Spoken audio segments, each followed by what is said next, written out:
Okay, I'm told we're recording. The camera says we're recording. Welcome back to another Gribley's Folly fly tying adventure here. And if you've never seen one of my fly tying videos before, you should be forewarned that they are neither educational nor entertaining. And in fact, today is specifically going to be a ramble. I'm tying a bunch of elk hair caddis flies.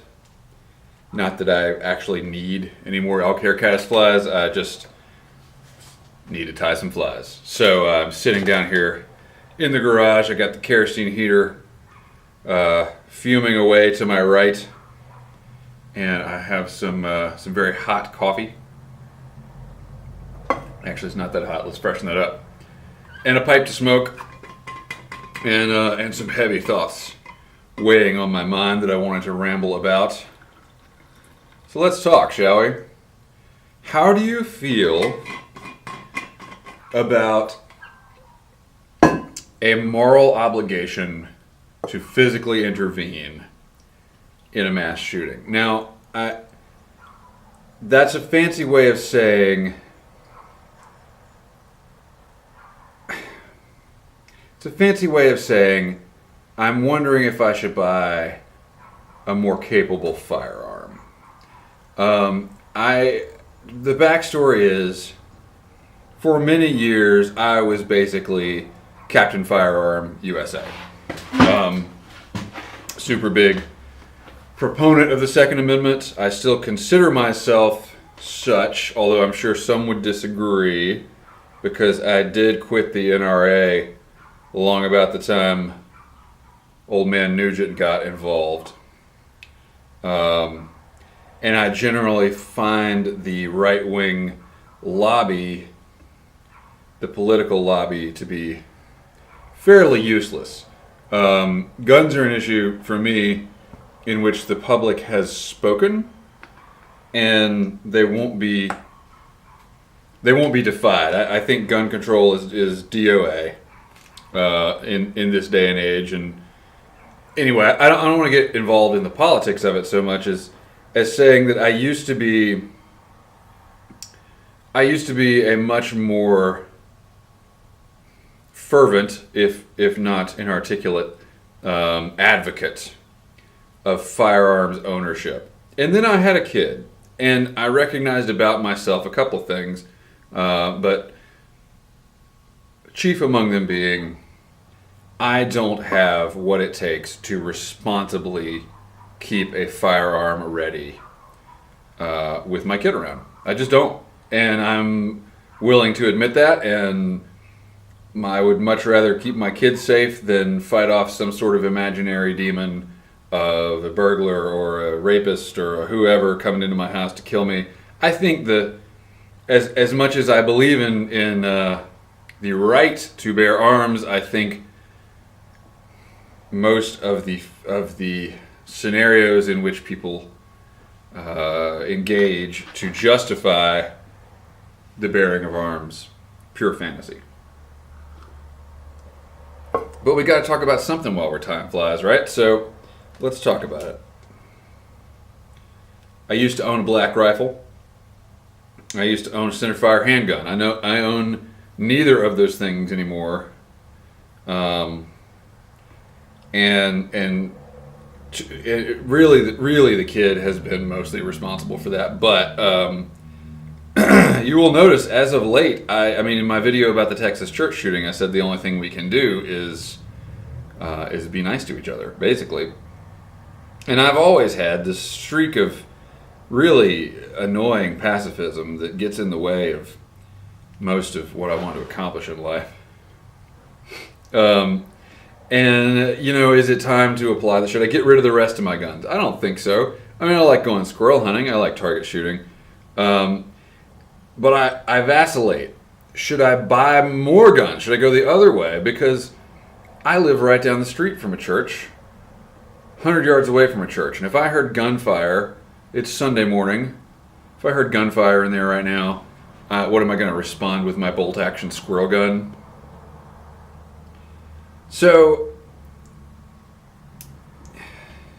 I think it's worth rambling about while one ties flies to say all fantasies of Ramboing up a mass shooter aside,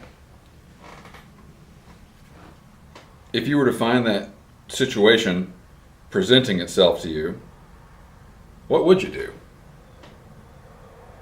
What is your obligation to your fellow man? I think that some might say your obligation is to do nothing. Maybe go help the wounded after the situation is over. Because if you engage in violence, you're no worse than the shooter. I don't really believe that myself. That to me is pacifism taken to its utopian point of logical fallacy. I think that if somebody's shooting up a church, I want someone to shoot that person. But apparently, I don't want to do what it takes to be the person that is able to shoot that person. Because I got a kid. Because I don't want to spend the money. I don't want to have an effective rifle because it's too damn expensive. I'd rather have fishing gear. And, before the church shooting, before Vegas, Vegas is a separate thing, but until recently, I would have argued till I was blue in the face that there is absolutely no reason, not right. There's plenty of right to own an AR-15, but I don't really know. I never saw a reason to own an AR-15. Like I said, I used to own a black rifle, and I got rid of it. Because I just didn't see any reason to really own it. I'm using way too much elk hair on this thing. I have to remind myself that you guys can't really see what I'm doing because this is not a macro lens. So I'm constantly justifying my fly tying. So I guess what I'm asking myself is the rise of violence in our country, be it mass shooting, be it civil unrest, is that reason for me to rethink my opinion? Do I want an AR-15 in my trunk? Currently, my trunk gun is a Ruger 1022. Because I feel like if I drive my car off a cliff in the middle of the woods and I'm in a survival situation because there's for some reason, no cell phone signal. I don't know why I'm driving my Honda Civic into some rural place where there's no cell signal, and I'm gonna turn it off a cliff. Yeah, I used way too much elk hair on that. Oh well. Too late now. I would much rather have a small 22 rifle than about anything else to get me out of the woods. If there is a riot, well, that's like the last thing I want to have. But why am I in a riot? The scenarios that people use to justify having big, scary guns, though they have a right to have those guns, I've never bought into the scenarios. Excuse me. In recent years, I haven't bought into the scenarios.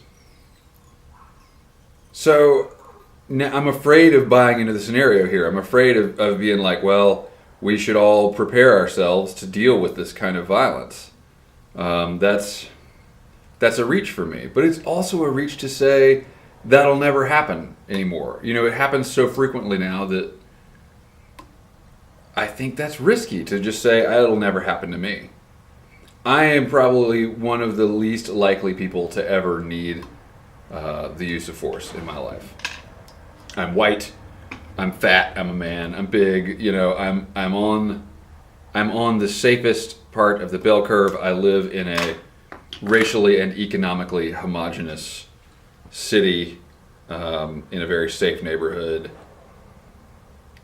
I'm a really safe guy. Like, for me to pretend otherwise, to pretend I'm in some sort of jeopardy, is disrespecting people who actually are in jeopardy.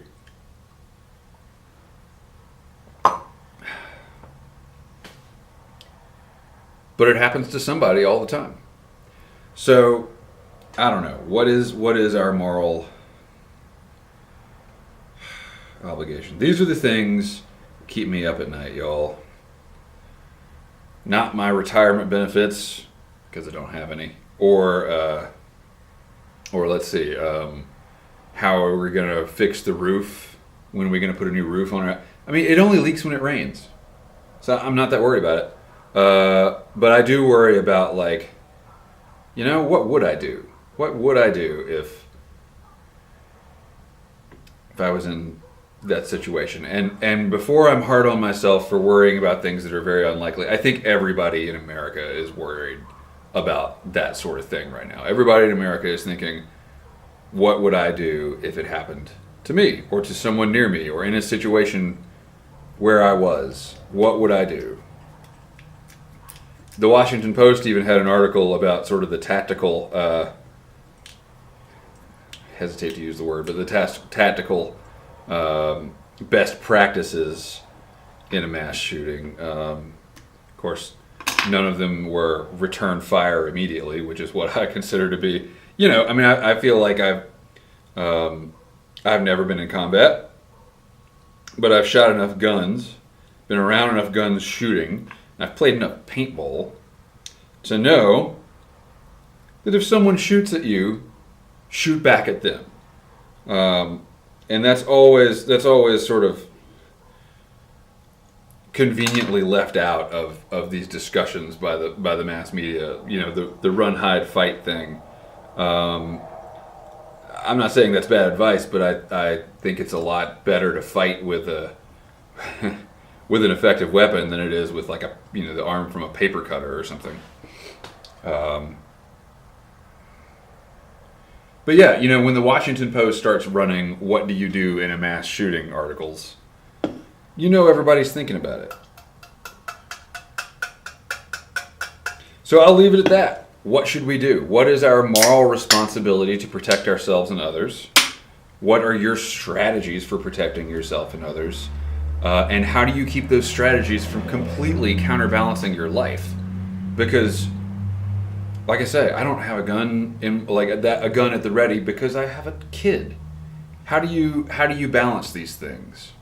How do you prepare for the extraordinary without completely screwing up the ordinary? That's my question. Thank you for watching. Keep the ends out for the ties that bind. Now I'm going to awkwardly reach toward the camera to turn off. Okay, reach it.